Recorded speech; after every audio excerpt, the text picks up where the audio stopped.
State news 71 में आप सभी का स्वागत है। इस वक्त हम आए हुए हैं इंडियन नेशनल लोकदल के एक युवा नेता, तेज तर्रार नेता, जिले की टीम के अहम सदस्य, जिला उपाध्यक्ष विकुल बख्शी, जो किसी परिचय के मोहताज नहीं है। इनके आगमन से इंडियन नेशनल लोकदल इस इलाके में तो क्या पूरे जिला भर में मजबूत हुई है और पिछले चुनाव के अंदर इन्होंने अपनी काबिलियत सिद्ध भी कर दी। एक अच्छा खासा वोट बैंक इनके साथ है और अच्छा युवाओं के साथ काफ़ी अच्छा तालमेल, युवाओं के सुख दुख के हमेशा साथी रहे। इलाके में भी एक सामाजिक धार्मिक कार्यों में भी हमेशा बढ़ चढ़कर विकुल बख्शी जी का योगदान रहा है। तो आज हम इनसे बातचीत करने के, क्योंकि चुनावी माहौल, हम चर्चा कोई सामाजिक धार्मिक मुद्दों की नहीं करेंगे, सामाजिक मुद्दों से दूर रहते हुए आज राजनीतिक चर्चा करेंगे। पूरे जोर से इंडियन नेशनल लोकदल और बसपा के प्रत्याशी बृजपाल छप्पर को जितवाने के लिए उन्होंने संकल्प लिया और दिन रात अलग टीम बनाकर अपने युवाओं के साथ दिन रात ग्रामीण क्षेत्र में, नगर क्षेत्र में, वार्ड अनुसार वार्ड जाके अपनी सभाएं, नुक्कड़ सभाएं, डोर टू डोर इनकी टीम प्रचार कर रही है। तो आज हमारा समय लगा तो क्यों ना विकुल बख्शी जी से, हमारे पुराने मित्र हैं, विकुल बख्शी जी से बातचीत करें हम और जानें कि किस प्रकार का माहौल आप देख रहे हैं। लगातार पिछले कई दिनों से हम लोग देख रहे हैं कि वो अपना प्रयास कर रहे हैं और कई बार जब भी फोन होता था तो किसी न किसी सभा को संबोधित कर रहे होते थे। विकुल बख्शी जी, ज़्यादा लंबी बात न करते मैं आपसे आपका अपने चैनल पर बहुत बहुत स्वागत करता हूँ। तो क्या कुछ कहेंगे, कैसा चुनावी माहौल है, क्या कुछ अपनी क्या भूमिका इस वक्त चल रही है? जी, सबसे पहले तो सतपाल जी आपका बहुत बहुत धन्यवाद कि आपने मुझे बोलने का, लोगों के बीच में बात रखने का मौका दिया स्टेट न्यूज़ 71 का। सतपाल जी, आप देख ही रहे हैं, आप पिछले कुछ समय से जब से प्रचार शुरू हुआ और तब से लेके आज तक जो माहौल एक बना था, उस माहौल के अंदर कोई कमी नहीं आई, क्योंकि लोगों का जो मानना ये था कि जो मेहनती नेता है, जो लोगों के बीच में जाके वोट मांगेगा नेता, वही लोगों की बात भी सुनेगा। बिल्कुल बिल्कुल बिल्कुल। क्योंकि अगर आप अपने आप को लीजिए और आपको कोई चीज मैं ऐसे फ्री में दे दूं जी, तो आप उस चीज की कदर कभी नहीं करोगे। जी जी जी। पर अगर वही चीज आपको कुछ पैसों में मिले या फिर कुछ मेहनत करके मिले जी, तो आप उस चीज की कदर भी करोगे और आपको उस चीज का एहसास भी होगा कि मुझे ये चीज इस तरीके से मिली थी, तो आगे आने वाले टाइम में आप उस चीज का ध्यान भी रखोगे। जी जी। तो सबसे मजबूत बात तो यही थी कि बृजपाल जी लोगों के बीच में थे पिछले कुछ समय से।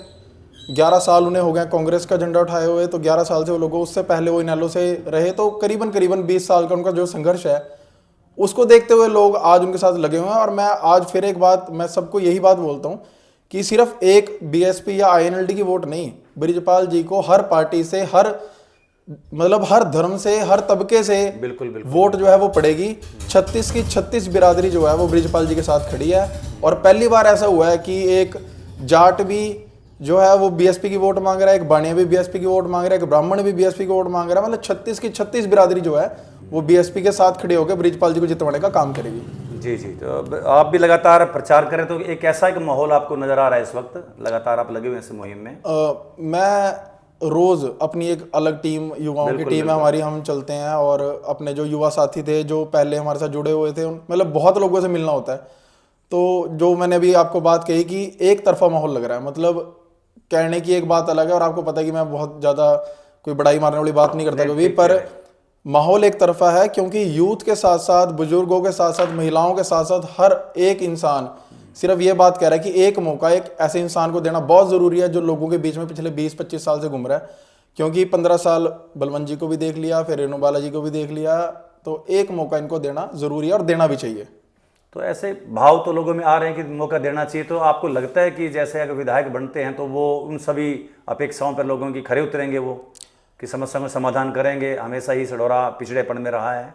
देखिए, फिर एक चीज़ मैं आपको समझाने की कोशिश वही कर रहा था पहले भी, कि बृजपाल जी एक ऐसे नेता हैं जो लोगों के बीच में जाके वोट मांगते हैं, जिन्होंने झोली फैला के लोगों से वोट मांगी है। और जब इस तरीके से कोई नेता वोट मांगता है और जब इस तरीके से कोई नेता जीतता है तो उसे ये एहसास ज़रूर होता है कि किस तरीके से उन्हें वोट पड़ी हैं, और आने वाले टाइम में जब वो दोबारा चुनाव लड़ेंगे तो वो इस तरीके से काम करें कि उन्हें दोबारा वोट मांगने की जरूरत ना पड़े, लोग उन्हें खुद उनके काम को देखते हुए वोट दें। और जितना मैं बृजपाल जी को समझ पाया हूं अभी तक, जितना मैं उनके साथ रहा हूं, तो मैंने एक चीज़ उनकी देखी है कि वो एक बहुत ही इस तरीके के नेता हैं जिन्हें जब आपको अगर कोई काम करवाना है तो आपको 2 बार कहने की जरूरत नहीं है। अगर आपको कोई काम कराना है आप उन्हें 1 बार कहिए, और बृजपाल जी आपके दूसरे बार कहे बिना वो काम जो है आपका वो हो जाता है। और ये मैं इसलिए नहीं कह रहा कि वो हमारी पार्टी चुनाव लड़ रहे हैं, मैं उनके व्यक्तित्व को मैंने देखा है और वो बहुत ही मजबूत नेता हैं। और 100% वो अगर यहाँ से एमएलए बनते हैं तो आपने पहले कभी सडोरे विधानसभा में ऐसे काम नहीं देखा होगा जो बृजपाल जी इस बार आपको करवा के देंगे।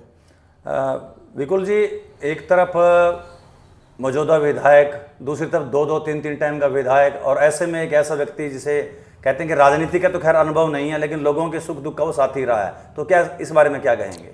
सतपाल जी, जब इस तरीके की बात होती है तो मैं आपको थोड़ा पीछे लेके जाना चाहूँगा। 2014 में जब श्री नरेंद्र मोदी जी की लहर चल रही थी, जी जी जी, उस टाइम पे आपको बहुत अच्छे से पता है कि एक तरफा माहौल था। बहुत नेता ऐसे थे जिनको लोग जानते भी नहीं थे और वो जीते। आज जो नायब सैनी जी हैं, सीएम है, आपको ही पता है कि वो कितने बड़े मार्जिन से जीते थे। तो वो टाइम ऐसा था कि कोई भी बीजेपी की तरफ से खड़ा हो रहा था तो वो जीत रहा था। और उस टाइम पे मतलब एक तरीके से इतनी वोट लेके जाना, 48-50 हजार के करीब इनको वोट पड़ी थी इनेलो के साइन पे, जी जी तो वो भी इनकी मेहनत थी जी। और उसके बाद 11 साल से कांग्रेस में इन्होंने मेहनत की है, लोगों के दुख सुख में खड़े हुए हैं। हर आदमी एक बात बोलता है कि बृजपाल जी आपको हर किसी के सुख में और हर किसी के दुख में जरूर मिलेंगे। और इन्होंने लोगों के लिए दरिया बिछाने का काम किया है। लोगों के ऐसे छोटे छोटे काम थे, किसी का ट्यूबवेल का काम था, किसी एक फ्लाईओवर का काम था, टोल टैक्स का काम था, जो कि छोटे छोटे काम है, जो कि एक आम आदमी के लिए बहुत बड़ी बात है। क्योंकि एक आम आदमी जब टोल क्रॉस करता है, उसे 100-150 रुपये वहां देना पड़ जाए तो उसकी जेब पे बहुत लोड पड़ता है। और ऐसे कामों के लिए इन लोगों ने सारे, मतलब जो इनका ग्रुप था एक बृजपाल जी का, उन्होंने दरिया बिछा के वो काम ठीक करवाने का काम किया। और जिसकी वजह से आप देख रहे हो कि जो माहौल बन रहा है, आप किसी भी इंसान से जब पूछोगे तो वो एक बात कहेगा कि काम करने वाला आदमी है, काम करने वाले आदमी को वोट देंगे। तो काम के बेस पे वोट मांग रहे हैं और काम के बेस पे वोट पड़ेगी भी। तो बख्शी जी, एक तरफ इंडियन नेशनल लोकदल, अपना वजूद, अपना वोट बैंक, बसपा का अपना वोट बैंक, फिर उनका अपना वोट बैंक, अपने व्यक्तित्व का वोट बैंक, फिर आप जैसे युवा साथ लग गए तो लाभ यकीनन मिलेगा। इस बारे में क्या कहेंगे? देखिए, जब वोट बैंक की बात आती है तो आप पिछले जो चेयरमैन के चुनाव हुए सढौरा में, आप उसको ले सकते हो। अगर मैं शहर की बात करूं तो जब हमने वो चुनाव लड़ा तो उस टाइम पे पिछली बार विधानसभा में हमें 50 वोट पड़े थे यहाँ पे, जब हम इलेक्शन लड़े थे इनेलो से। तो वोट बैंक तो स्ट्रांग हुआ क्योंकि 2 एमसी हमारे चिन्ह पे बने, 8 एमसी हमने चिन्ह पे लड़वाए थे, जिनमें कुछ एमसी ऐसे जो कुछ ही वोटों से रह गए थे जीतने में। और 900-950 वोट हमारे कैंडिडेट को ही पड़ी थी। तो मतलब सढौरा में इनेलो का एक बहुत अच्छा वोट बैंक है जी। और बसपा के साथ आने से वो वोट बैंक और ज़्यादा मजबूत होता है। और कुछ हमारे साथी ऐसे हैं जो कि पहले किसी और पार्टी से लड़े थे चुनाव, पर आज वो बृजपाल जी के साथ खड़े हैं। तो जब सभी लोग इकट्ठे आके एक साथ मिलके जब इलेक्शन लड़ते हैं तो ऑब्वियसली बहुत मजबूत इलेक्शन हो जाता है। और मैं ये मान के चल रहा हूँ कि सढौरा से 4000 के करीब वोट जो है, मतलब हम लीड में रहेंगे यहाँ से, और 4000 प्लस हमें वोट यहाँ से पड़ेगी, क्योंकि उसमें इनेलो का वोट बैंक भी है, बीएसपी का वोट बैंक भी है, और जो लोग हमारे साथ जुड़े हैं उनका वोट बैंक भी है। तो बख्शी जी, आपकी बात से बात उठाता हूँ। आपने 4000 वोट लीड केवल नगर से कही बात, यहीं पर एक कांग्रेस के एक अच्छे युवा नेता हैं, लीडर है, और हम लगातार मैंने उनसे बात भी की तो वो बाइट भी दे रहे, और बिल्कुल बाइट देते थे। क्या कहते हैं कि सतपाल जी मेरी बात रिकॉर्ड कर लेना। वो ये कह रहे हैं कि 1 लाख पार रेणुवाला और 40,000 से पार नहीं जाएगा चौधरी बलवंत सिंह बीजेपी का, और 20,000 पार नहीं करेगा बसपा इनेलो गठबंधन का प्रत्याशी बृजपाल। क्या कहेंगे? सतपाल जी, एक ना चलो इस बात का आपको जवाब मैं ऐसे देता हूं कि हर आदमी अपने आप इस जवाब को देख सकेगा, समझ सकेगा। आज तक जितनी आपने वीडियोस बनाई या जितनी और मीडिया हाउसेज जो वीडियो बनाते हैं या जितनी मतलब कवरेज चल रही है ना, आप एक काम कीजिए, सभी लोग जो मेरे ये वीडियो देख रहे हैं, आप वो सारी कवरेज वाली वीडियोस देखिए और उनके नीचे कमेंट सेक्शन में जाइए। बिल्कुल बिल्कुल। जब आप 100 कमेंट सेक्शन 100 कमेंट देखोगे ना, तो उसके अंदर एक बार सर्च करना कि 100 में से कितने किसके लिए कमेंट है। बिल्कुल बिल्कुल बिल्कुल। देखिए, कैमरे पे कुछ भी बात बोलना एक अलग चीज है, बहुत अच्छी बात है, कॉन्फिडेंस होना चाहिए, हमें भी है, पर धरातल पे जो चीज है वो भी समझना जरूरी होता है। अब मैं आपसे ये तो नहीं कह रहा कि वो 1.5 लाख वोट ले जाएंगे, वो ऐसा हो जाएगा। मैं आपको एक जनरल चीज बता रहा हूँ कि हाँ भाई, ऐसे ऐसे हम चुनाव लड़े थे, इतना वोट बैंक हमारा है, इस तरीके से उन्होंने काम किया, इसलिए उनके साथ वोट बैंक जुड़ा हुआ, जो एक लॉजिकल बात है। तो अब आप लॉजिकल बात करेंगे तो आप खुद समझदार है सतपाल जी, आप सारा दिन लोगों के बीच में रहते हैं, कि ये चुनाव जो है वो एक तरफा माहौल हमारा बना हुआ है और जरूर हम इस चुनाव को बहुत अच्छे मार्जिन से जीतेंगे। चलिए, आपने जीत की तो बात कही, लेकिन एक आंकलन भी सेट हो गया। जैसे वो कांग्रेस वाले कुछ कह रहे हैं कि इतने अंतर से हम जीतेंगे, बीजेपी वाले भी कह रहे हैं, या सोहेल उधर से केतली चुनाव चिन्ह वो भी कह रहे हैं। तो आपका अपना आंकलन क्या कहता है? क्योंकि आप भी पिछले काफी समय से मैं देख रहा हूँ लगातार लोगों के बीच में है। सतपाल जी, मेरे हिसाब से अगर हम अपने गठबंधन की बात करते हैं तो करीबन 70 से 75 हजार जो वोट है वो हमें मिलने वाली है जी। और इसके अंदर वो वोट मैं इसलिए बोल रहा हूँ, मैं ये भी बता देता हूँ क्योंकि देखिए, इसके साथ बसपा की भी वोट जुड़ी हुई है। पिछली बार जो बसपा को तो वो 26,000 वोट पड़ी थी, उसके बाद इनेलो की जो वोट है वो इसके साथ जुड़ी हुई है। उसके साथ वो लोग जो कांग्रेस में है बट प्रत्याशी को पसंद नहीं करते, उनकी वोट है। और कुछ बीजेपी में है जो प्रत्याशी को नहीं पसंद करते, उनकी वोट है। तो मतलब ये सारी वोटें जब कम, और फिर सबसे बड़ी बात, जो बृजपाल जी के संघर्ष के साथ जुड़े हुए लोग हैं, जो उनकी मेहनत को देख के जो लोग उनके साथ जुड़े हैं, वो वोट है। तो ये तो 5 तरफ से वोट आने का काम करेगी। ये सिर्फ एक निशान या सिर्फ एक कमल के निशान पे, हाथ के निशान पे मांगने वाली वोट नहीं है। ये चारों तरफ से आने वाली वोट है। और जब वोट चारों तरफ से आपके पास आती है तो आप बहुत बड़े मार्जिन से जीतते हो। और ये आपको आने वाली 8 तारीख को दिख जाएगा बहुत अच्छे से कि कितना मार्जिन हमारा होने वाला है। तो विकुल बख्शी जी, ये तो खैर सढौरा विधानसभा क्षेत्र की आपने बात की। और अंतिम क्वेश्चन से पहला सेकंड लास्ट क्वेश्चन मैं कहूँगा कि हरियाणा की राजनीति को किस नज़र से आप देखते हैं? कुमारी मायावती छिछरौली में आई, वहाँ पर अभय सिंह चौटाला वगैरह, उन्होंने दावा किया कि हरियाणा में बसपा इनेलो गठबंधन सरकार बनाने जा रहा है। इस बारे में आप क्या कहेंगे? जैसे हमारे बड़े नेताओं ने ये बात कही है, मैं भी उस चीज़ पे एग्री करता हूँ बिल्कुल कि इस बार जो सरकार है वो गठबंधन की बनेगी। और गठबंधन की सरकार बनने के बाद यहाँ से बृजपाल जी जब एमएलए बनेंगे तो ये मंत्री पद के बहुत बड़े दावेदार हैं। तो मैं सभी से यही सिर्फ एक उम्मीद करूँगा और सबसे रिक्वेस्ट करूँगा, जितने भाई मेरे साथ जुड़े हुए हैं या जो भी लोग हैं, कि इस बार जो वोट है वो काम को देख के, एक आदमी को ऐसे देख के कि भाई हाँ ये मजबूत आदमी है, साथ में काम कराने वाला आदमी है। दरिया बिछाने वाला सिर्फ एक ही नेता है आप लोगों के बीच में।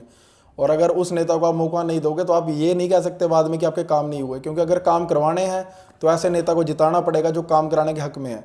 क्योंकि बाकी नेता, मैं अगर कहूँगा तो मोस्टली वो इलेक्शन के बाद आपको बहुत कम नज़र आते हैं, पर बृजपाल जी आपके बीच में रहेंगे। और हम इस चीज़ की गारंटी लेते हैं कि आपके जितने भी काम होंगे, वो आपके जो भी जायज़ काम होगा वो बिल्कुल वो होगा और करवाया जाएगा। और बृजपाल जी बहुत अच्छे आपकी उम्मीदों पे खरे उतरेंगे। तो क्या कुछ आजकल दिनचर्या परिवर्तन आ गया? पहले अपना जिम भी देखते थे, सोशल वर्क भी आप करते रहे हैं विकुल जी, तो अब क्या दिनचर्या सुबह से रात तक, देर रात तक अब चलता रहता है? क्या कुछ उसके बारे में जानकारी दें। देखिए सतपाल जी, जो दिनचर्या है वो पहले तो सभी को पता ही थी, और हर आदमी का ही होता है कि इलेक्शन सिर्फ 20 से 25 दिन का ही होता है मेन। और आज के टाइम में हम सिर्फ इलेक्शनों के अंदर, मतलब इलेक्शन की कैंपेनिंग में ही लगे हुए हैं। हम कोशिश ये कर रहे हैं कि जो हमसे जुड़े लोग थे या जो थोड़े लोग इधर उधर चले जा रहे थे उनसे मिला जाए। और सिर्फ एक काफिला वैसे भी आपको पता है कि 3, मतलब पिंकी छप्पर जी अलग चल रहे हैं, बृजपाल छप्पर जी अलग चल रहा है, दुष्यंत छप्पर जी अलग चल रहे हैं। बिल्कुल। और तीनों के साथ बहुत अच्छा काफिला रहता है। तो काफिले में ना जाके ऐसे लोगों के पास जाना जहां से हम वोट को मजबूत कर सकते हैं, क्योंकि मेन मुद्दा जीतना है और जीतेंगे हम वोट लेके।